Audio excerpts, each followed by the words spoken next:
Pearl says, I have been a yo-yo and a bouncing bean on this map of consciousness. The ego self is great at acting. I caught myself below 200 with underlying beliefs when I thought I was in neutrality or acceptance.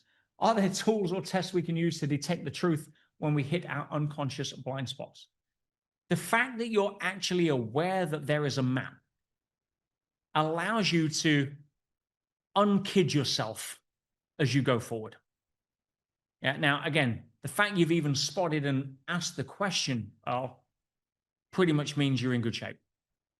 You're going to catch your own blind spots just like you caught this one. Because you can't fool the heart. The heart knows. Right? So I wouldn't worry about it too much. Most of the time when we're sleeping awake, we're in outer world centric or in by me, the ego's in charge. And again, the ego is not your enemy. What is the ego, ladies and gentlemen? Who's listened to the whole module? What is your ego? Oh, there you go. Thank you, Matthias. The ego is your inheritance. It is what allowed thousands of generations of your ancestors to survive. Ego is your awareness with fear. That is the most simplistic, beautiful, and elegant description that I've ever heard. Compliments of Tom Campbell. The ego is awareness with fear. Isn't that great?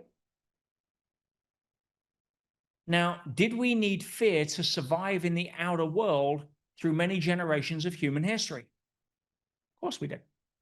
Why have we got a spiritual resurgence? Why are we accelerating in terms of our spiritual evolution and understanding as a species over the last few decades?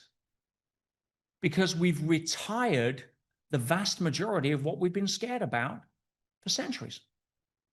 The four biggest ones, which was always disease, famine, war, or pestilence. For the most part, they don't exist in the average person going to work's life.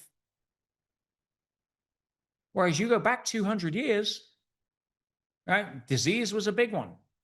Famine was a big one. When was the Irish famine? That was about 200 years ago, something like that, whatever it was.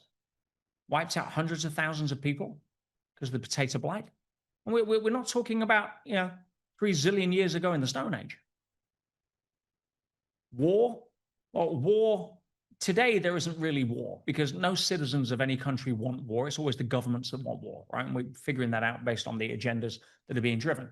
And that's really just to keep people in fear. But pestilence, no. Call rent a kill, right?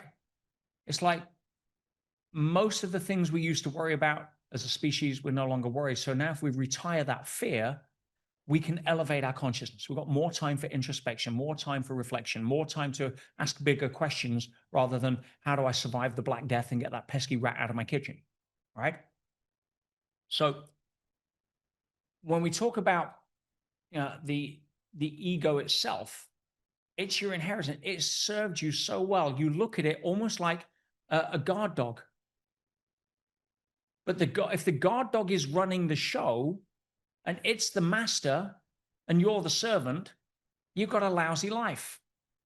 And it wants to bite people and bark at people and like run around and pee on your carpet. That's the ego. And there's a time and a place. But when you're the master and the guard dog is the guard dog and you use it when you require it, then it's a different relationship. So the fact that you caught your little guard dog barking its way up the map of consciousness to tell you that it calibrated at like 2,500, right? So you could feel good about your spiritual journey, then that's okay. It's just what it does. But your heart knows. You can see where you are. And again, you can be in different states and stages depending on where you are. Some people can be actually at a certain point, have a graduation event and drop. Some people can be at a certain point, have a near-death experience and meteorically rise.